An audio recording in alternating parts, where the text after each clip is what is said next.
May kwento ako. Babae po ako, may anak na malalaki na at hiwalay na sa tatay ng mga bata. Namamasukan ako bilang house help dito sa Manila. At nakilala ko ang lalaking minahal ko.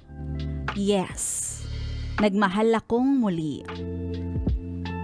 5 months na kami na hindi nagkita nitong lalaking ito. Grabe, nagmahal tapos iniwan mo lang agad ng 5 months.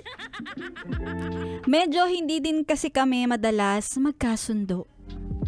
Lalo na kapag nahuhubog siya. Hubog! Lasing yon, lasing.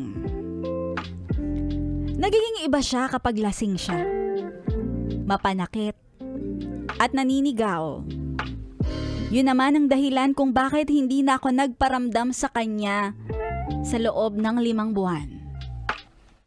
Kapag tumatawag siya, pinapatayan ko siya ng cellphone. Ay, ang galing! Si ate, mataas ang self-control.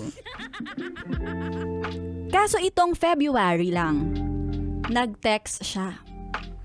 Sabi niya, hindi na daw siya nakakakain ng maayos.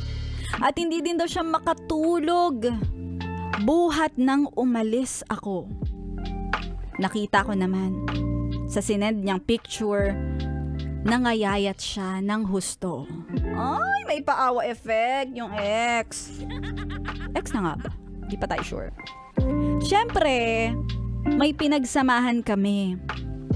At ako naman ay maunawain at naaawa ako sa kalagayan niya. Kaya ngayong araw na ito, itong araw mismo ha, Feb 14, ha? Sa bagay, magkikita kami. Ay! Magkikita sila!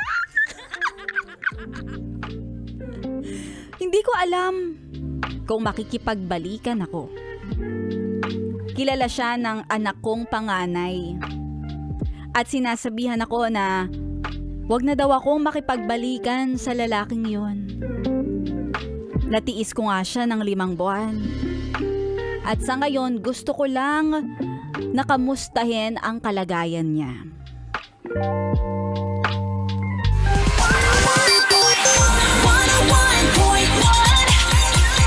Yes,